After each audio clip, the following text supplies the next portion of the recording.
Hello guys! Welcome to my channel guys. For today's video, ituturo ko sa inyo kung paano kumita ng pera. Since nga naman dito sa Ads on Reels ay kumikita tayo ng pera, so alam nyo ba guys na pwede rin tayong kumita sa YouTube short video. Yes! Kasi alam nyo po, sa YouTube short video mayroon na pong remix. Dahil sa Facebook mayroon na pong remix, mayroon na rin pong remix sa YouTube. So gumagana po ito fully sa iOS device. Ibig sabihin, gumagana po ito sa iPhone. So, mayroon tayong tatlong remix sa video po, na po pwede natin gawin doon. So, una doon ay yung green screen remix, which is gumagana lang po ito sa iPhone. Okay, pangalawa, mayroon din pong cut this video. So, ibig sabihin, panoorin nyo po muna yung video and after that, magre-reaction kayo as per doon sa video. And then yung pangatlo, use the sound. So, ibig sabihin, pwede yung dub mask doon, gamitin nyo yung sound ng video.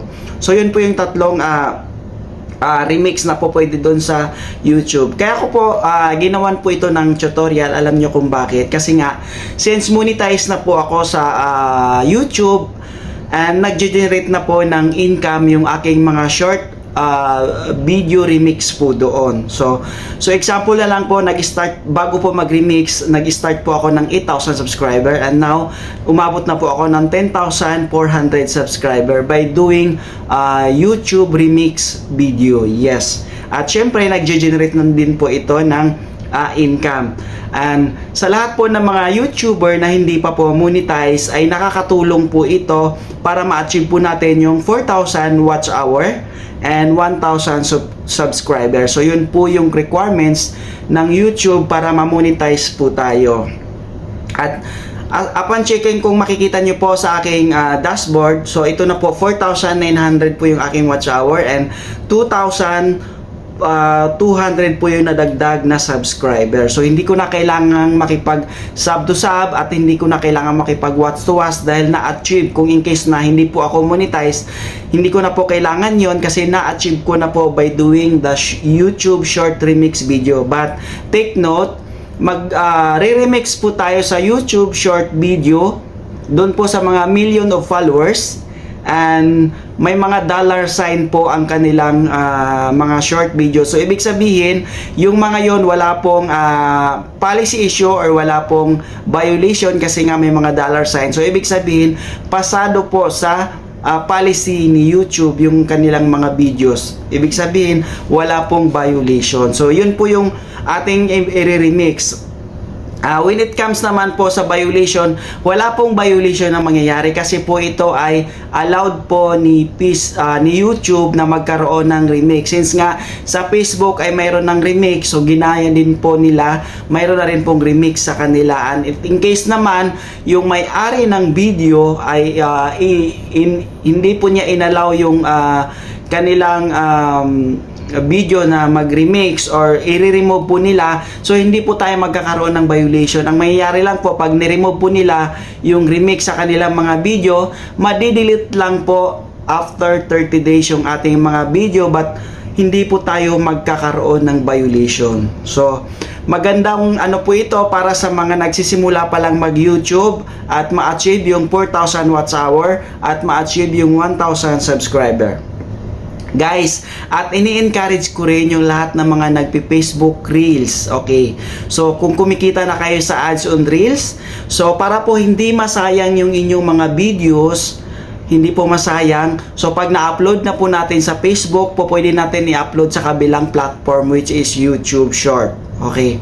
So, dahil kung kumikita na po tayo sa YouTube, kumikita na po tayo sa Facebook, may chance din po kumita tayo sa YouTube pag na-monetize po tayo.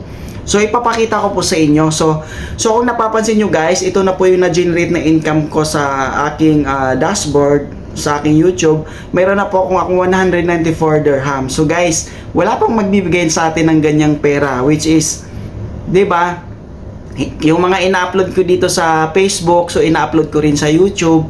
At the same time, so kumikita po akong ganyan kaysa naman sa i-delete ko agad, o 'di ba? So ipapakita ko po sa inyo. So guys, ito po yung content ko. Okay, sa video. Sa short videos tayo. So yan po yung mga views ko. For example na lang, yan po yung mga views ko sa aking sa aking mga short video. So meron po ako, example, meron po akong 95,000 views, 400. So pag i-click ko po yan, ayan, pag i-click ko po yan, nag-gain po ako ng, so ano na pala siya, 105,000 views. So nag-gain po ako ng 574 subscriber at kumita po siya ng 8 dirham. So 8 dirham. So wala pang 1 minute dyan guys, kumita na siya ng 8 dirham at wala naman akong ininvest dyan, basta lang po ako nag-remix. Ni-remix ko yung mga million of views. Yes. So guys, yung mga ano naman, yung mga may mga million of followers, so hinahayaan na lang po nila yan. Hindi na naman po nila pinapansin yan na may nag-remix sa kanila. Natutuwa pa nga po yan. Kahit ako naman, kung may mag-remix sa video ko, natutuwa po ako. So mangilan-ilan lang naman po yung hindi natutuwa na may nag-remix sa kanilang video at i-remove nila. So kung i-remove naman po nila yan guys, hindi naman po tayo magkakaroon ng violation, wala pong problema. So example na lang po ito, nag-gain po siya ng 574 subscriber. So hindi ko na kailangan makipag-sub to sub, mahirapan, kusa na pong dumadami yung aking subscriber. So ayun po yung ginagawa ko. So ganun lang po guys. So lahat po yan, okay? So example na lang, pupunta po ako doon sa aking yan, yes. Guys, so ito po yung aking mga views sa YouTube short video by doing remix.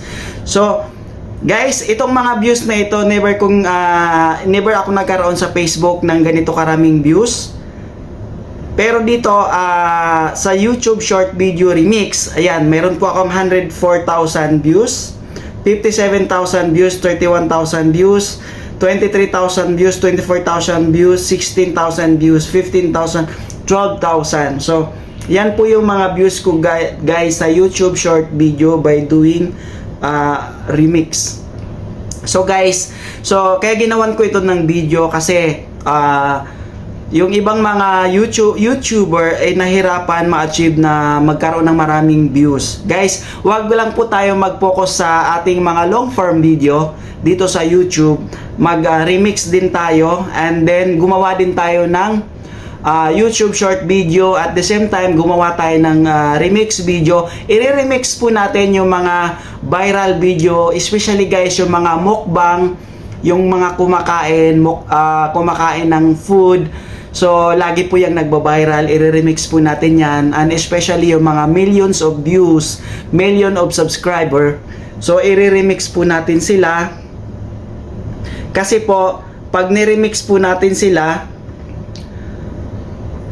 i-remix po natin sila guys, magkakaroon tayo ng maraming views kasi dahil sa kanila ay marami pong nanonood at madadamay din po tayo, maraming nanonood sa atin. So example na lang po yung sa akin, ang dami pong nanood at dami ko pong nag-gain na followers at na-achieve ko yung maraming views. As of now, mayroon na po akong 1 million total of views. So by that time, nag-start lang po ako ng 380,000 views. And after 2 weeks, na-achieve ko yung 1 million total of views. So, in 1 week lang po yan guys, na-achieve ko. So, ganun lang po kadali guys. So, wag lang po tayong mag-focus sa mga long form video.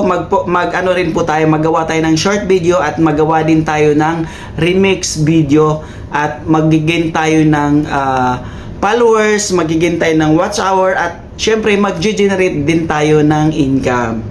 So, yun lang po as of today.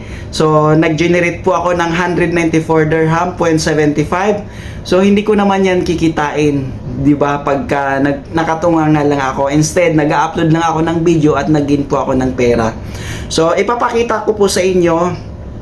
So, ayan po. So, as of now, 593,000. So, in 28 days yan, nag-gain ko. And, achieve 1 million of views total. Ayan. Ipapakita ko guys sa inyo, since po nag-start po ako mag-YouTube, ipapakita ko sa inyo kung magkano na yung na-generate ko na income. Wait. So, ayan po yung lifetime income ko guys. Yes. Ay, hindi sa subscriber pala yan, sorry. Doon tayo sa revenue. Ayan. Sa revenue guys, ayan, yan yung mga kinikita ko monthly. Ayan. Galing sa ads, sa membership, at saka sa mga palipad ng followers. Okay, subscriber. Ayan. So, titingnan po natin yung lifetime income. So guys, since po nag-YouTube po ako, kumita na po ako ng 2,315.38 dirham. 2,315 dirham and 38 fails. So guys, yan po yung kinita ko overall dito sa YouTube. So, yun po, I hope gawin nyo po yung ginawa ko na maggawa po ng YouTube remix video. So, I hope po may natutunan tayo for today's video. So guys, i-follow nyo po ako for more update and tutorial. I-follow nyo po ako sa aking Facebook for more tutorial update, and i-follow niyo po ako sa aking YouTube, or i-subscribe niyo po ako sa aking YouTube, Kabayan Vlog 2011 for more update and tutorial. So maraming salamat and follow for more update. Thank you po. Bye bye.